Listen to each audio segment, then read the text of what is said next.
Distillery में fermentation की health पर नजर रखने के लिए वीएफए टेस्टिंग एक बेहद जरूरी पैरामीटर है। शुगर की खपत देखने के लिए ब्रिक्स और आरएसटी चेक करते हैं, उसी तरह वीएफए लेवल बैक्टीरियल इन्फेक्शन को समय रहते पकड़ने का लैक्टोबैसिलस या एसेटोबैक्टर जैसे जंगली बैक्टीरिया बढ़ जाएं तो वे इथेनॉल या शुगर को एसिड में बदल देते हैं, जिससे अल्कोहल यील्ड भारी गिरावट आती है। वीएफए टेस्टिंग बहुत जरूरी है।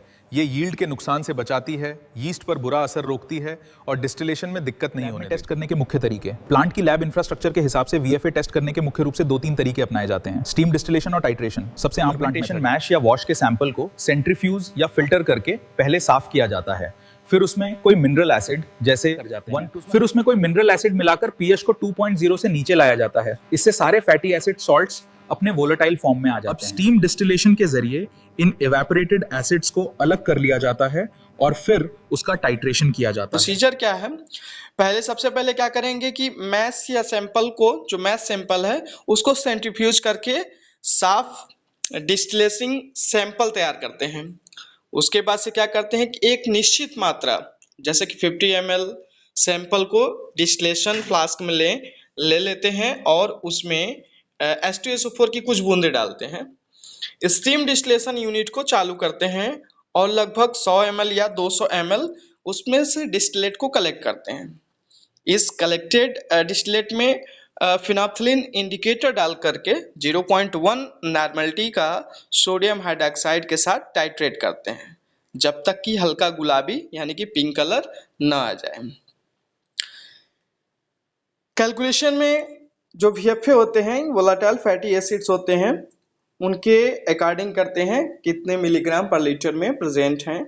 यहाँ पे जो NaOH होता है उसकी नॉर्मलिटी लेते हैं और एसिटिक एसिड जिसका इक्विवेलेंट वेट जो होता है वो 60 होता है, इससे मल्टीप्लाई कर लेते हैं जितनी रीडिंग आती है उससे।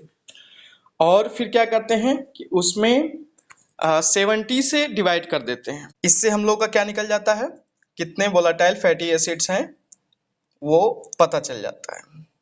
VFA लेवल्स और फर्मेंटेशन की स्थिति को कैसे जानते हैं? तो प्लांट ऑपरेशंस में सुचारू रूप से चलाने के लिए इन रीडिंग्स पर ध्यान दिया जाता है। फर्मेंटेशन की स्थिति देखते हैं कि मान लीजिए VFA रेंज जो है वो लगभग 500 मिलीग्राम पर लीटर से कम है। इसका मतलब कि फर्मेंटेशन की जो स्थिति है, स्टेटस है, वो हेल्दी है। अगर हेल्दी रहेंगे तो क्या कदम उसमें उठाएंगे? फर्मेंटेशन सामान्य है यानी कि ईस्ट पूरी तरह से एक्टिव है। अगर 500 से 1500 मिलीग्राम पर लीटर के रेंज में VFA आता है तो हल्का सा इन्फेक्शन यानी कि माइल्ड इन्फेक्शन इसको बोला जाएगा और बैक्टीरिया की ग्रोथ शुरू हो चुकी है। जैसे कि ब्रिक्स और आरएसटी की गिरावट पर कड़ी नजर रखना पड़ता है और CIP की तैयारी करनी पड़ती है ताकि बैक्टीरिया ज़्यादा ग्रो ना कर सकें। और वहीं अगर देखा जाए कि 1500 मिलीग्राम पर लीटर से अगर ज़्यादा हो जाता है तो ये बहुत ही सीवियर कंटामिनेशन में आता है। सीवियर कंटामिनेशन यानी गंभीर समस्या बन जाती है।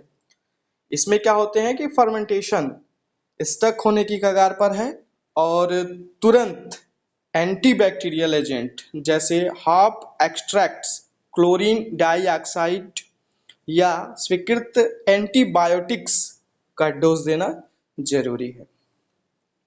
तो ये था आज का वीडियो जिसमें हम लोगों ने VFA की टेस्टिंग कैसे करते हैं और कुछ एडवांस जो टेक्निक है, जो GC यानी कि गैस क्रोमेटोग्राफी जो है, वो एडवांस टेक्निक से कैसे हम लोग उसमें कौन से बैक्टीरिया का फॉर्मेशन ज़्यादा हो रहा है, ग्रोथ ज़्यादा हो रहा है, उसके बारे में हम लोग जानते हैं। तो बने रहिए हमारे चैनल के साथ और ऐसे ही हम प्लांट से यानी कि एथेनॉल प्लांट से रिलेटेड जितने भी टेस्टिंग है उन सब के वीडियो आपको मिलते रहेंगे टाइम टू टाइम और आप हमारे चैनल पे बने रहें और साथ ही हमारे चैनल को सब्सक्राइब करना ना भूलें। Thank you.